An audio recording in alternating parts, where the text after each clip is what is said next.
আছে সেটাও আমাদের একটু জানা লাগবে। এখানে কে আসলে হোলসেল সেলার আর কে রিটেইল সেলার, এই জিনিসগুলো বুঝতে হবে। তাহলে চলো এই বেসিক কনসেপ্টটা আমরা আগে একটু ক্লিয়ার হয়ে নেই। যে কোনো প্রোডাক্ট সেটা আগে একটা প্রোডাক্ট হাউস থেকে বের হয়, হ্যাঁ, প্রোডাকশন বা এটা ফ্যাক্টরি বলতে পারো। ফ্যাক্টরি ফ্যাক্টরি তার পণ্যগুলো, তার কমোডিটি গুলো একজন পাইকারি বিক্রেতার কাছে সেল করে। ঠিক আছে, পাইকারি বিক্রেতা, যার ইংরেজি হচ্ছে হোলসেল সেলার। হোলসেল সেলারের কাছে ফ্যাক্টরি বিক্রি করে, আর এই হোলসেল সেলার পরে বিক্রি করে হচ্ছে রিটেল সেলারের কাছে, রিটেল সেলার। এবং রিটেল সেলার বিক্রি করে হচ্ছে কনজিউমারের কাছে। ওকে, তাহলে ফ্যাক্টরি থেকে একটা প্রোডাক্ট আসে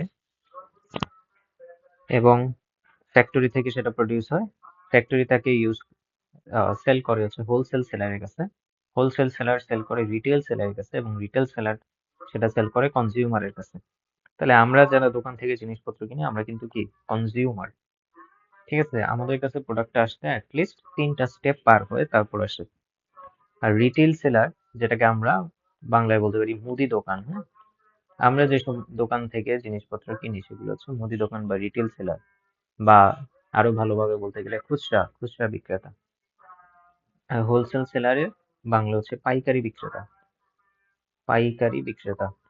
ঠিক আছে, যারা একসাথে অনেক জিনিস বিক্রি করে কম লাভে, এবং তারা বিক্রি করে হচ্ছে রিটেল সেলারদের কাছে, এবং রিটেল সেলাররা পরে আমাদের কাছে বিক্রি করে।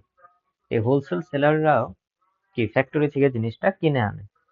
ওকে, তাহলে এই হচ্ছে আমাদের মার্কেটিং এর কনসেপ্ট।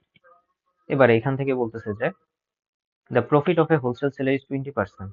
অর্থাৎ এই হচ্ছে আমার ফ্যাক্টরি, সাপোজ এই হচ্ছে ফ্যাক্টরি, দেন এটা হচ্ছে হোলসেল সেলার, এটা হচ্ছে রিটেল সেলার, এটা হচ্ছে consumer.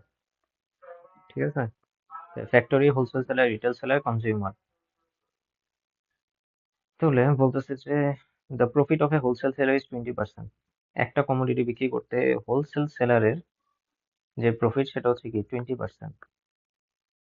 And the profit of retail seller, মানে হোলসেল সেলার সে রিটেল সেলার কাছে বিক্রি করছে, এতে তার লাভ হয়েছে 20%। এবং রিটেল সেলার যখন কনজিউমার কাছে বিক্রি করছে সেও 20% লাভ করছে জিনিসটা। ওকে, এখন if the retail selling price of the commodity is 576, অর্থাৎ রিটেল সেলার সে বিক্রি করছে হচ্ছে 576 টাকা, অর্থাৎ 20% লাভ নিয়ে সে বিক্রি করছে 576 টাকায়। What is the cost price of the wholesale seller? তাহলে হোলসেল সেলার কত টাকায় সেটা কিনছিল, কস্ট প্রাইস। তাহলে খুবই মনে হতে পারে যে খুবই কঠিন একটা ম্যাথ, কারণ হোলসেল সেলার সে একটা টাকায় কিনছে, হ্যাঁ, এই হোলসেল সেলার কত টাকায় কিনছে সেটা হচ্ছে আমার কাছে জিজ্ঞেস করতেছে, এবং আমাকে বলতেছে যে রিটেল সেলার বিক্রি করছে 576 টাকায়। এর মধ্যে হোলসেল সেলার রিটেল সেলার দুইজনেই 20% এ লাভ করছে। ওকে, তাহলে এখন চিন্তা করো রিটেল সেলারের সেলিং প্রাইস দেওয়া আছে, তো আমরা রিটেল সেলার থেকে শুরু করব, এবং এখানে দেওয়া আছে হচ্ছে 20% প্রফিট। তাহলে আমরা ম্যাথটা শুরু করতে পারি এইভাবে যে লেট রিটেল সেলারের কস্ট, ঠিক আছে, retail sellers cost equal to 100 টাকা। 100 টাকা ধরলাম কারণ 20%, পার্সেন্ট মানে হচ্ছে 100 টাকা। তাহলে রিটেল সেলার কস্ট দেওয়া আছে, তাহলে সেলিং প্রাইস কত, যেহেতু 20% বেচছে, সেলিং প্রাইস সেটা হবে কি 100 প্লাস 20, যেহেতু 20 টাকা লাভ করছে 100 টাকায়। ওকে, তাহলে এটা হলো 120 টাকা, 120 টাকা।